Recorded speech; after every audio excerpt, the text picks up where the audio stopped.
ज्ञानेश कुमार के अफसर ही क्या ज्ञानेश कुमार को जेल भिजवाना चाहते हैं? राहुल गांधी तक सबूत इलेक्शन कमीशन ऑफ इंडिया के भीतर से भी पहुंचने लगे हैं और इस बात का ऐलान आज राहुल गांधी ने खुद किया अपनी प्रेस कॉन्फ्रेंस के दौरान। वोट चोरी 2.0 प्रेस कॉन्फ्रेंस थी। राहुल ने यह भी बताया कि 2-3 महीने लगातार इस तरीके की प्रेस कॉन्फ्रेंसेस होती रहेंगी और फिर एक हाइड्रोजन बम भी आएगा। ये प्रधानमंत्री नरेंद्र मोदी को उनके जन्मदिवस के ठीक एक दिन बाद, ठीक 24 घंटे बाद दिया गया कांग्रेस की तरफ से, नेता प्रतिपक्ष की तरफ से एक उपहार था। लेकिन आज की तारीख में जो प्रेस कॉन्फ्रेंस हुई और इससे पहले की तारीख में जो प्रेस कॉन्फ्रेंस थी, इन दोनों के बीच में एक बड़ा अंतर था। अंतर यह कि आज की तारीख में राहुल गांधी ने जो सबूत रखे वो और ज्यादा ब्रॉड एस्पेक्ट पे थे, लेकिन मजे की बात ये, इलेक्शन कमीशन एक बार फिर अपनी फैक्ट चेक यूनिट को आगे बढ़ा चुका है और उसे टास्क दे दिया है। नमस्कार, मैं स्वप्निल और आप मुद्दा देख रहे हैं। दोस्तों, आगे बढ़ें उससे पहले एक छोटी सी अपील है। अपील ये कि मुद्दा इन दिनों एक गंभीर आर्थिक संकट से जूझ रहा है। एक तरफ हमारे मेन बैंक अकाउंट फ्रीज चल रहे हैं, तो दूसरी तरफ हमारे 2.5 साल पुराने चैनल को भी हमसे छीना जा चुका है, परमानेंटली डिलीट किया जा चुका है। डे टू डे ऑपरेशंस में मुद्दा को काफी मुश्किलों का सामना करना पड़ रहा है। ऐसे में यदि आप सक्षम हो, यदि आप चाहें, तो आपसे अपील है कि छोटी छोटी मदद मुद्दा की जरूर कीजिएगा। इसके लिए आप स्क्रीन पर दिख रहे क्यूआर कोड या फिर के नीचे दिख रहे यूपीआई नंबर का इस्तेमाल कर सकते हैं। अब आगे बढ़ते हैं। राहुल गांधी ने एक बयान दिया आज की प्रेस कॉन्फ्रेंस में। 17 सेकंड की वो वीडियो दरअसल आज ज्ञानेश कुमार की नींद उड़ा देगी। मोदी जी और शाह साहब के माथे पर पसीने लाकर रख देगी। पसीने की बूंदें जो हैं वो नुमायदार हो जाएंगी। मैं 17 सेकंड की वो क्लिप, छोटी सी क्लिप नेता प्रतिपक्ष की आपको सुनाना चाहता हूं। सुनिए, राहुल गांधी ने हाइड्रोजन बम जब फोड़ेंगे तब फोड़ेंगे, आज एक बड़ा धमाका कर दिया। सुनिए राहुल ने क्या कहा। अच्छा, एक इंटरेस्टिंग बात आई है जो मैं आपको बताना चाहता हूं कि इलेक्शन कमीशन के अंदर से हमें मदद मिलनी शुरू हो गई है। मैं साफ बोल देता हूं, इलेक्शन कमीशन के अंदर से, पहले नहीं हो रहा था, अब इलेक्शन कमीशन के अंदर से इंफॉर्मेशन आ रही है। यह रुकेगा नहीं। जी हां, राहुल गांधी ने सीधे तौर पर एक ऐलान कर दिया और यह भी कहा कि मैं साफ कर देना चाहता हूं, मैं साफ साफ बोल देना चाहता हूं कि अब इलेक्शन कमीशन ऑफ इंडिया की तरफ से भी, इलेक्शन कमीशन ऑफ इंडिया के अंदर से भी, यानी ज्ञानेश कुमार के मातहत काम करने वाले अधिकारियों कर्मचारियों की तरफ से भी हमारे पास डेटा आने लगा है, एविडेंस आने लगे हैं, सबूत आने लगे हैं। इस बात का मतलब समझते हैं आप?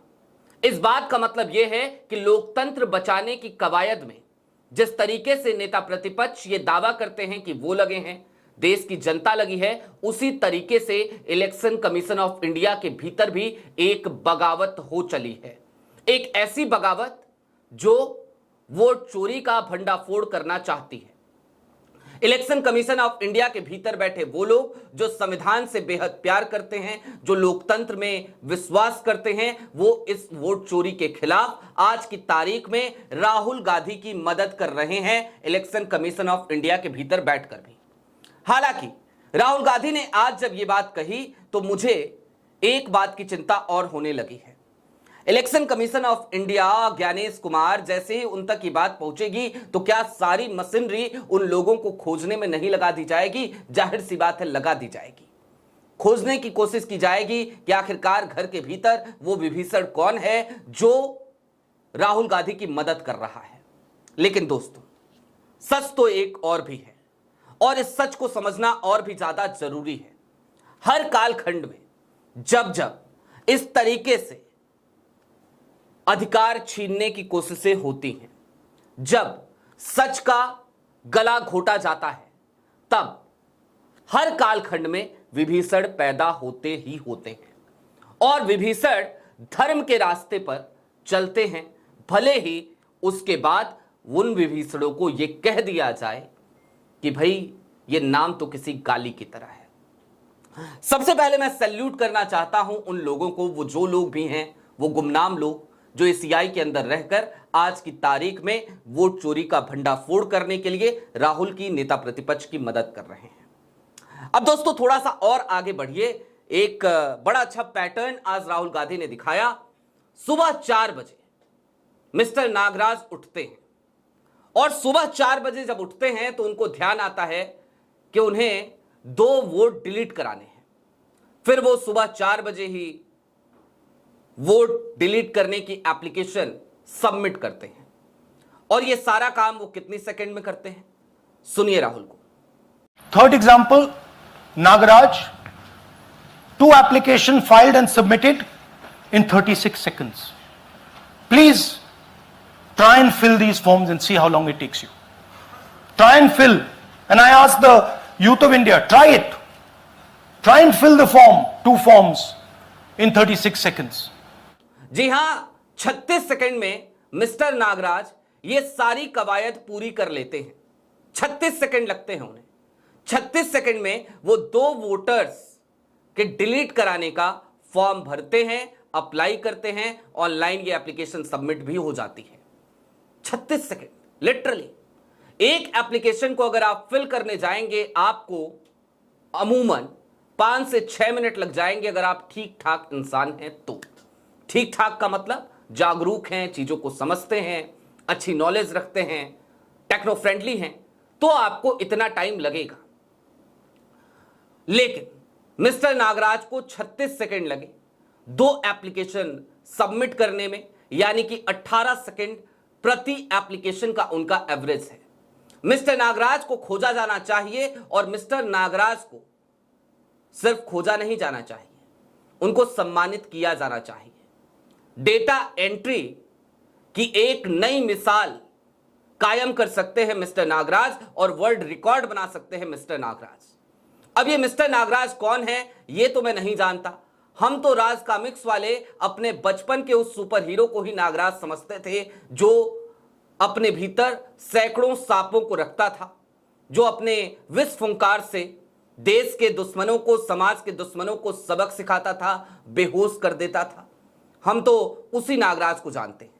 लेकिन ये जो कोई भी मिस्टर नागराज हैं, इनको भी ये नहीं पता होगा कि वो कब 4 बजे उठे और कब उन्होंने ये चीजें डिलीट करी। और इसका जीता जागता सबूत आज राहुल गांधी ने अपनी प्रेस कॉन्फ्रेंस के दौरान दिया। एक वीडियो क्लिप और देखिए जिसमें राहुल गांधी कर्नाटका से लोगों को लेकर आए और उन लोगों ने बताया कि भाई मेरा वोट डिलीट हुआ है, भाई साहब ने करवाया है, लेकिन भाई साहब ने ऐसा कोई एप्लीकेशन कभी दिया ही नहीं था। हालांकि उन्होंने कन्नड़ा में बोला, उसके बाद राहुल गांधी के जो कैंडिडेट रहे उन्होंने उसे हिंदी में ट्रांसलेट किया। यह भी क्लिप देखिए, बेहद जरूरी क्लिप है। Here's example 2, Suryakant. This gentleman apparently deleted 12 voters in 14 minutes. He filled 12 deletion forms in 14 minutes. I'd like you to meet him. He's here. That's one of the people. That's one. Namaskar bhi aiye. Babita Chaudhary is one of the votes that he is supposed to have deleted. Aiye bhaiya. He is supposed to have deleted. This is the gentleman. ये इनका vote delete किया जा रहा था, ये कर रहे थे। इनसे आप पूछिए, बताइए। That's our candidate. हाँ, कन्नड़ा में बोलिए। ನನ್ನ ಹೆಸರು ಸೂರ್ಯಕಾಂತ್ ಗೋವಿನ. ನಾನು ಸರ್ಸಂಬ ಗ್ರಾಮದಲ್ಲಿ ಇದ್ದೆ. ನನಗೆ ನಾಲೆಜ್ ಕೇಳಿದೆ, ನನ್ನ ಹೆಸರು ಮೇಲೆ 9 ಜನರ ಲಿಸ್ಟನ್ನು ಡಿಲೀಟ್ ಮಾಡಿದ್ದಾರೆ. ಅದು ಯಾಕಂತ ಇವರು ನನಗೆ ಬಂದು ಕೇಳಿದರು, ನಮ್ಮ ಹೆಸರು ನೀವು ಯಾಕೆ ಡಿಲೀಟ್ ಮಾಡಿದ್ರಿ ಅಂತ. ಅದಕ್ಕೆ ನಾನು ನಮ್ಮ ಸಾಹೇಬ್ರಿಗೆ ಹೇಳಿದೆ, ನಾನು ಡಿಲೀಟ್ ಯಾರಿಗೂ ಮಾಡಿಲ್ಲ, ಅಪ್ಲಿಕೇಶನ್ ಕೊಟ್ಟಿಲ್ಲ, ಆದರೂ ಡಿಲೀಟ್ ಆಗ್ಯದ, ಅದು ನೋಡ್ರಿ ಅಂತ. ಹಾಗಾಗಿ ತಹಶೀಲ್ದಾರ್ಗೆ ಹೋಗಿ ಕಂಪ್ಲೇಂಟ್ ಕೊಟ್ವಿ. ಮತ್ತು ಕಮಿಷನರ್ ಇದು ನಮ್ಮ ಜಿಲ್ಲಾ ಎಲೆಕ್ಷನ್ ಒಂದು ಇದಕ್ಕೆ ಕಂಪ್ಲೇಂಟ್ ಕೊಟ್ವಿ. ನನ್ನ ಹೆಸರು ಮೇಲೆ 12 ಜನರದು ಡಿಲೀಟ್ ಮಾಡಿದ್ದು ನಿಜ ಇರ್ತದೆ. थोड़ा ट्रांसलेट कर लीजिए. मेरे नाम पे 12 लोगों का नाम डिलीट किया गया है, हालांकि मुझे मालूम नहीं. मैं कभी किसी को मैसेज भेजा भी नहीं, मैं बुलाया भी नहीं.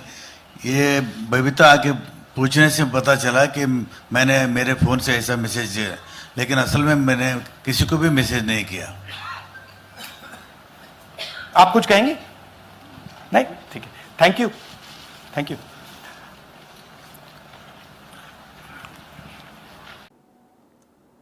देखा आपने, है ना, गजब का तमाशा, गजब की नौटंकी, गजब की एक ऐसी क्रोनोलॉजी जिससे लोकतंत्र के पूरे सिस्टम को स्वाहा करने की कवायद रची जा रही है.